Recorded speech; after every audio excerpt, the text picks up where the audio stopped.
And now, please welcome CEO of Expedia Group, Ariane Gorin, in discussion with Skift Executive Editor and Founding Editor, Dennis Schaal.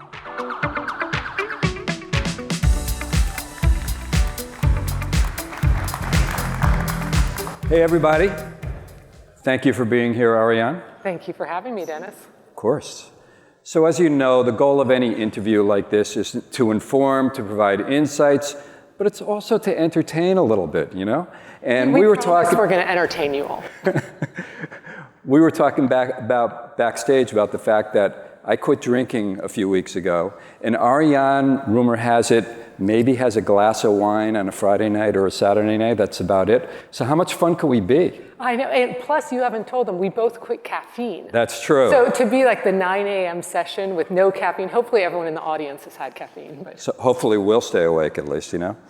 So over the years, we've had a lot of male Expedia executives on stage. We've had Barry, Dara, Peter, who am I leaving out? Mark. You're the first Ariane. I am the first Ariane. And this is your first travel industry conference interview, I believe. It is. So how do you feel? How do you feel about the new role? I feel great. I feel great to be here. It's funny, you know, I've been in the travel industry for 11 years now.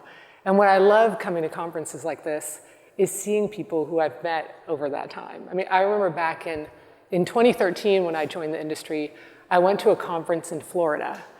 And I thought, everyone knows each other, and I know no one.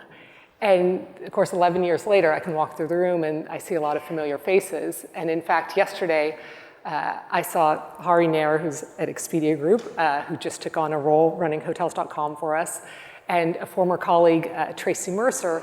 And when I started at Expedia 11 years ago, I was running the hotel relationships in EMEA. Hari was running the relationships in North America, and Tracy was running it in APAC. And it was just so fun to think about how we've all grown over the last 11 years. And it's like a big family here in Absolutely, travel. absolutely. It all comes full circle, right? It does. So over the last few years, Expedia has gone through a lot of changes. You did this big tech migration, putting hotels.com, Expedia, Verbo all on the same tech platform. Last year, you rolled out a new loyalty program, One Key, which consolidated a few of the brand's loyalty programs. And you've been on the job 4 months, and you've already had a big imprint and made some changes there to One Key, and you've also talked about some brand-specific things you need to do to tweak the migration. So can you talk about some of those changes? Sure. So as you said, over the last few years, we have been doing a lot of foundational tech work and tech migration. And that included having one customer identity across all of our brands, having a common front end, having a common data platform with a lot of benefits. One customer identity allows us to have one loyalty program across our big brands. A common data platform and testing platform allows us to test a lot faster than we ever could. Having a common platform also allows us to roll out features faster. So for example, in the second quarter, we rolled out flexible date search across our 3 big brands all at the same time. Right. And in the past, that would have taken a lot more work and a lot more time. So that was things we've been doing. And what I've been focused with the team on in the last few months is how do we capitalize on that to accelerate our growth? Because during those migrations, brand Expedia, which was the least disrupted brand, has done really well. We grew room nights 20% in the second quarter, and it's benefited from all of our innovations. But hotels.com and Verbo, where we migrated the front ends, in some cases they took a step back. And so what we're really focused on with the team is how do we build back the things that maybe we'd taken a step back on and really get clear on what is it going to take to get those businesses in a really healthy spot and growing well. And then, sorry, I know your follow-up question is going to be, what about One Key? So One Key, our loyalty program, we've got it in the US and in the UK, and we're happy with the results. It's basically the ability to earn and burn One Key cash across the 3 big brands. Right. And the idea is to encourage cross-shopping. What we've seen on Verbo, for example, is that 30% of the people who have come to Verbo after having earned One Key cash on Expedia or hotels.com were net new to Vrbo. So that's working really well. And we decided that we were going to pause the rollout after the UK because the truth is that in many countries outside of the US and UK, we don't have the 3 big brands. So then it becomes a question of how do we use the assets we've built on the technology for the loyalty platform, but tailor them to each specific market. But when you were planning One Key, a couple of years ago, you always knew that you didn't have 3 brands in all markets. Like I believe in the Nordics, you don't have all 3 brands. Yep. Australia? Australia, we have multiple brands. Okay. So wasn't it envisioned that this would be an issue going forward? Like, I think the teams were very, very focused on the US to begin with and building the technology right. Okay. And so there was always going to be a question of, well, what happens with the rollout elsewhere? And I think it's recently that as we took a look at it, as we understood its performance where you had the 3 big brands, as it coincides with us going back, I would say, on the offense internationally, we realized, look, we need to think about what's the value proposition of the loyalty platform for each of the brands outside of the US and UK. Right. So what will be the plan? I would say we're working on it. Okay. In the meantime, though, what's great is that outside of US and UK, travelers are still benefiting from our tiered member deals. So our silver and gold member deals, even if we haven't rolled out One Key across the world, they get those. And as we just heard in the previous presentation, right. Travelers are looking for deals. It's great for our hotel partners because they're getting access to incremental demand, and it's great for travelers. Right. So we're taking our time to figure it out. Okay. And what about the hotels.com loyalty program? Is there any rethinking of that? Because that was a great loyalty program. It was book 10 nights, get 1 free. And by some reports, that got diluted about 80%. So is there any chance that you would revive that? Or? So where Hari, who's sitting in the front row, I think he has his hotels.com shoes on. There he is.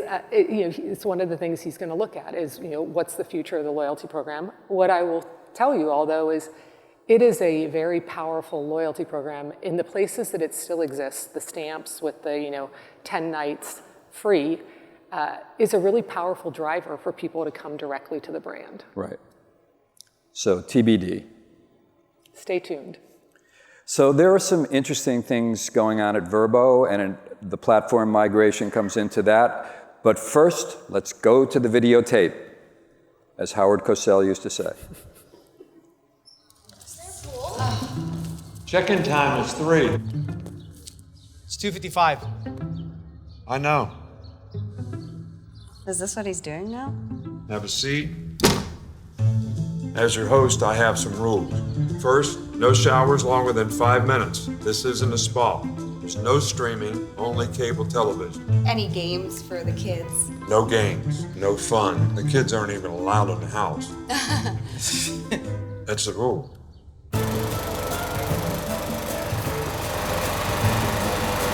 There's a great barbecue outside, but don't touch that. How'd you guys get inside? 2 flush maximum per bathroom visit. Yes, Coach. You guys got about 10 minutes because this is daddy time in the tub. Meanwhile, at a Verbo, when other vacation rentals make you share your turf with a host, try one you have all to yourself. So for anyone who doesn't know, that was Nick Saban of the Alabama Crimson Tide. And you've really gone big with that ad. Turn on any sports program over the weekend or during the week and you'll see it. iSpot TV estimates that Expedia spent $900,000 on TV ads since the ad launched August 31st, and that it's attracted the most travel impressions of any travel ad during that period. So are you happy with the results? We are very happy. It's it's funny. It's sort of gone viral. I just moved back to the U.S. after 23 years in Europe and never would get messages from friends, even outside of the industry, about our advertising. And as I've just moved back, I had 3 friends text me saying, "Oh my God, I just saw your college football ad. It's amazing." But it's kind of gone viral. And in terms of the performance of it, like many big companies, we're very data-driven. And so we look at the performance of this one versus other spots that we have in market, and we're quite pleased with the performance of this one. Great. So the whole theme of the ad is Verbo, whole homes. But I went to Verbo last night, and I see a filter for condos and apartments. And I looked up apartments in LA. There were 723 condos and apartments on Verbo. So what's going on there? Are you getting into more of the urban? Are you moving away from the whole home niche? So first, before I get into that question, I would say that ad it's about no host. It's when you come to Verbo, excuse me, when you come to Verbo, you know there will never be a host. You will have privacy. In terms of what you saw with the apartments, it's true that we've actually just brought on a bunch of supply that had been on brand Expedia. So there are apartments in buildings, some in urban locations, some elsewhere. Right. They will never have a host. It will always be private. And some of the platform migration work we were talking about earlier has really enabled that. So It was supply that had been on Expedia. We thought this is going to be interesting for people who come to Verbo. It's always important to have a full shop of inventory that matches what someone's looking for. Again, no host. And we've turned it on. We're iterating on what's the UX to make sure that we're getting the best conversion and we're helping travelers understand what it is. But we're excited about that as a possibility. So it's always important to pick your spots, right? And in the past, it has been whole homes mostly, right? Vacation rentals. But now you're adding this other type of inventory. So in the past, you were kind of competing with Airbnb, but with one hand tied behind your back because you didn't have the full spectrum of inventory. So that is changing. What does it mean about the competition with Airbnb and Booking.com in short-term rentals? Yeah, so first, I wouldn't say it was one hand tied behind our backs. I think we were, and we are, we have our positioning, which is it is whole homes and apartments. Okay. Never have a host, and you have a loyalty program, and that really has us stand out. We're very focused with the team on how do you make sure the Verbo value proposition is excellent. As you said, we've added more inventory. We've done a lot of work on the product. Trip boards and the ability to collaborate was an important feature on Verbo, and as we did our migration. The good thing is that collaboration feature came over to Expedia and Hotels.com, but we did lose a little bit on what was there on Verbo. So we've been adding that back. We've been adding back ways to do better comparison shopping and the like in Verbo, making the app faster. So there's a lot of work on the product. There's work in the marketing. You just saw the commercial, but also we're going into new channels. So obviously we feel very strongly about the future of Verbo. Great. So Booking.com has been saying over the last month that they now do 2/3 of the room nights of Airbnb, and that they're growing faster than Airbnb quarter after quarter for the last 3 years. Where does Verbo stand in this race? It's funny, our industry, it's like, do you talk about hotel room nights? Do you talk about total room nights? Right. Everybody cuts it a different way. Okay. I would say for Expedia Group, we have these 3 big consumer brands: Expedia, Hotels.com, Verbo. We have some smaller brands, Orbitz and Travelocity. Right. And then we've got our B2B business, which is a big growing B2B business, some of which we actually heard in the session before this. And we have the opportunity to sell vacation rentals on Verbo. We can sell them on Expedia. We can sell them elsewhere. So obviously you always want to look at what's happening with competition and what's happening in the market, but we're really focused on how do we have great value propositions where our brands are. What other changes do you have up your sleeve? I'm thinking, because you just mentioned Orbitz and Travelocity, no longer core brands. Are you going to eliminate some of those brands? Tell us something that we don't know that you're planning to do. Well, if I told you before I told my employees and our team, that probably wouldn't be a good thing. Okay. They're watching.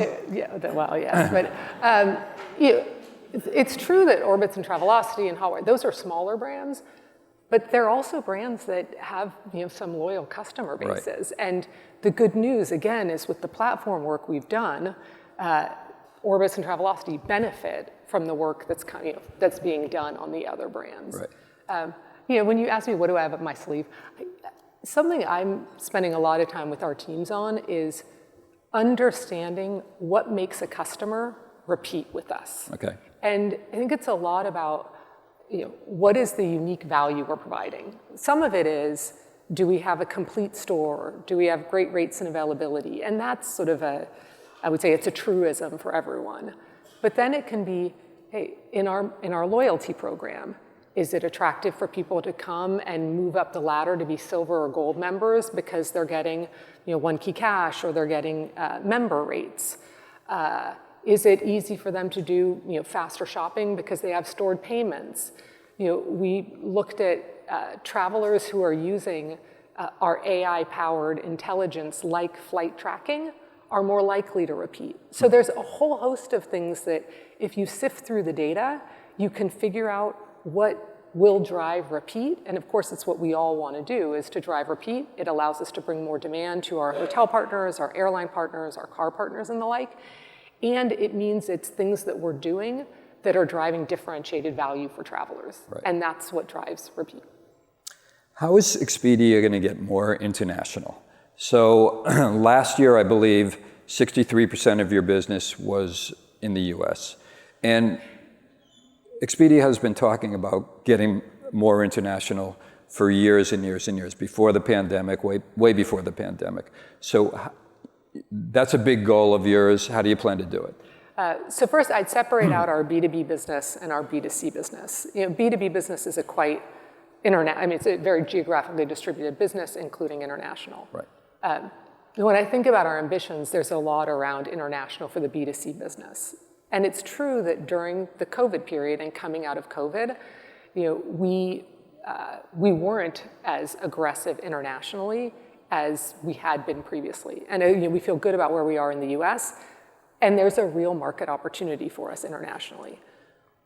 We're surgical about it, so we look at in which countries do we have high brand recognition, where perhaps we'd pulled out marketing. And since the beginning of this year, we've had a formula in going back into countries, figuring out what's the right marketing mix. Obviously, you need top of funnel, you need bottom of the funnel and the like. You need to have the right supply. And I would say we're pleased with where we are. And it's a big opportunity for us in the years to come. Right. And as someone who hasn't lived in the US for 23 years, has spent almost half my life internationally, I can see the opportunity for us. Right. I think you've mentioned in the past that Nordics and Japan are key areas of focus? Yes, they are. Hotels.com is very well known in the Nordics. Mm-hmm. And again, we haven't been actively marketing even the loyalty program, because there was the idea of we are going to migrate. And so there are some things that, again, I'm looking at Hari, he's in the front row here. We think that there are real opportunities. How did Hotels.com become such a well-known brand in the Nordics and Expedia not? Because Expedia is the favorite child, right? Oh, there's never a favorite child, Dennis. You have 3 children? There's no favorite child. I love all my kids. I think the brands have just grown up organically differently in different places. I mean, maybe there's something to do with which of the lines of business they are. The president of Hotels.com used to be someone named Johan Svanström, who's Swedish. I don't think that's why we were strong in the Nordics. I believe back in the lore, the president of Hotels.com for quite a long time was actually based in London. So, I mean, I don't have a good, precise answer, but right. We'd have to go back to the annals of history. Okay.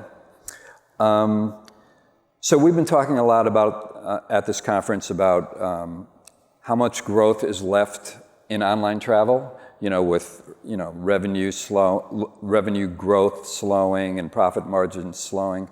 So Ariane Gorin from Silver Rail was on stage yesterday, and he was talking about the explosion of rail demand in Europe, with a lot of countries banning short-haul flights in favor of rail. And he said Expedia is really missing an opportunity there. You're focused on hotels, and if you search for a short-haul flight in say, France, Expedia will point you to a plane.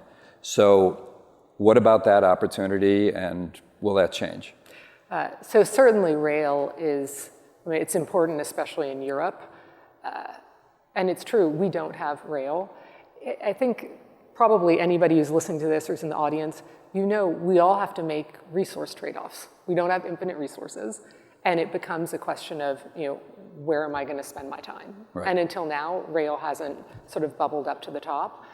But it's got to be something that down the road we do. I think anybody who wants to be in online travel or who wants to be in travel, needs to respond to traveler trends, and one of those is rail. But I don't have anything to share right now. Okay. And I know Aaron is very passionate about it. Of I don't know course. if Aaron is somewhere in the audience here. But. There he is.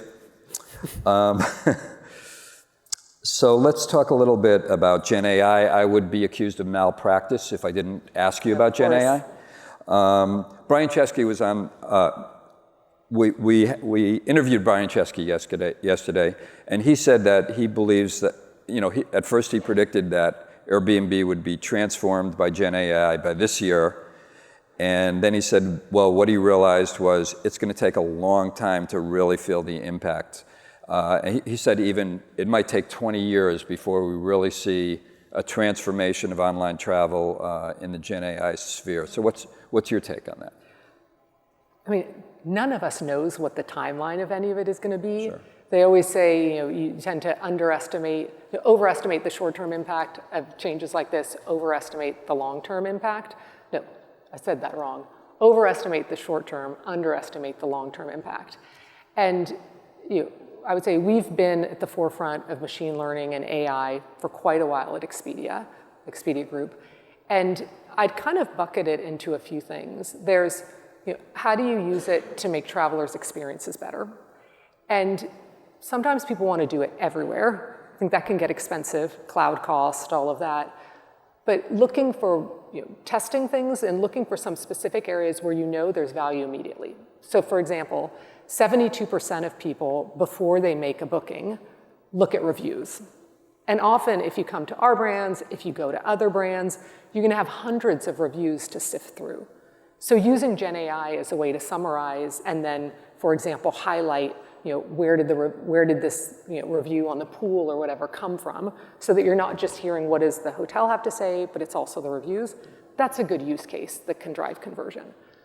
There are good use cases around operations. We use Gen AI in our call centers to summarize calls for people after they get off, right, which allows our call center team to answer calls faster. So I would say, and then of course there's how do you use it with the developers. There are all these different ways, including marketing. Marketing is actually one of the areas I'm the most excited about, is how do you use Gen AI in your creative to test a lot more things. But to the question of, when and how is it going to completely change the way people travel? It's going to take time. Right. And we in May announced Romy, which is in EG Labs, and we're starting to take pieces of it. It's the virtual agent that follows you everywhere. Pieces of it, like AI search, that we're inserting into the lodging search results, and we're looking at how are people using it. When people are asking for points of interest, are we able to give the good response? I think it's going to be an iterative thing, right, but we all absolutely need to be asking ourselves the question of, are our teams looking at it? Are they innovating? What are they learning? Do you think trip planners like Romy are going to be a big thing, or? I don't think in the short term it's going to make massive changes. It will be iterative. Actually, one of the cool things our team was telling me last week, I was in a product review on this topic, and they've actually called travel agents, and they've said, we want to try to understand what is it that travel agents are doing that makes the value that they bring so special. And then, are there things that we can do to replicate that? Right. Now, we all know that I think it's almost 50% of travel still happens through travel agents. And we partner with a lot of travel agencies, 60,000 use our travel agency program. And I think there's always going to be people who will want to go there. And until the AI search can be good enough to sort of really respond to what people need, it's not going to make a massive shift in the way people are shopping, I think. Right. So B2B was your You can't say favorite child. No, I'm not going to say favorite child, but B2B was your thing, and it's a one of the really bright spots of Expedia these days in terms of growth. So we have an audience question about it. Booking.com and other disruptive hotel distribution platforms are growing extremely quickly in the B2B distribution space. How big a threat is that for your EPS? So it's true. I think that when we started reporting our business between B2C and B2B, and we broke out B2B, people could see how big it was, how fast it was growing. It was clear that that was going to make it obvious there's a big opportunity there. Right. And it's true, there are a lot of competitors coming in. I have a great respect for the competitors, and I think it keeps you on your toes. So our team is just focused on how do we continue to listen to partners, understand what they need, continue to have great supply, technology, financial terms and the like, and what others do will be what they do, and we'll focus on continuing to grow our business. So you've said that your B2B business and you power people like Chase and Marriott Vacations and Delta Airlines, actually 60,000 partners. And you said that doesn't cannibalize your B2C business because it's different use cases. But are you concerned that you're building up banks, which are, Chase has a goal of $15 billion in sales next year. Are you concerned at all that you're building up these competitors that will one day be a problem? I would say you can either swim with the tide or against the tide. And as we saw in the presentation right before this, there are a lot of banks that are getting into the travel sector. And if people have credit card loyalty points, they want to spend it on travel. So the question is, do we want to be part of that? Do we want to power them? Do we want to help them? And there's a real business opportunity there. By the way, these are partnerships we've had for quite a long time. And to the extent that travelers go to many different places to shop, we want to be able to participate. Of course, we'd love our consumer brands to drive as much direct, as much repeat as possible. There's a lot of innovation that we put into our consumer brands in order to drive that repeat. But again, the truth is people shop in a lot of different places. Right. And no one's changing that anytime soon. No one's changing that anytime soon. You recently rolled out a program where you are, a lot of travel brands use influencers. You recently rolled out a program where you are paying commissions to influencers for bookings that they generate on your platforms. How has that been working out? I think that was a few months ago you rolled it. Well, we announced the beta a few months ago, but it was just this week that it came live. And Lori Metros, who's also in the front row, was at the heart of that initiative. How do they get those seats? I think they were here early. Okay. But we saw a trend which was 80% of people look at social before deciding where they're going to travel or what they're going to choose. And so it was very important for us to be in those social channels, not only with sort of all of the marketing we do, but also with influencers. People look at creators and they follow them. And at the same time as we started to talk to creators, we realized one of the challenges they had was, they might have a bunch of content around travel, but it would be disappearing. And so what we ended up doing was creating these travel shops with them that then live within our Expedia app. People can go back and look at, okay, here are the recommendations from these people who I trust and I follow. Right. And it's true, there's a commission model if people book, but it's really more about creating these shops for these influencers. It's great for them, it's great for travelers, and it's early days, but we have definitely high hopes for it. It's another win-win, and thank you for being here. Thank you, Dennis.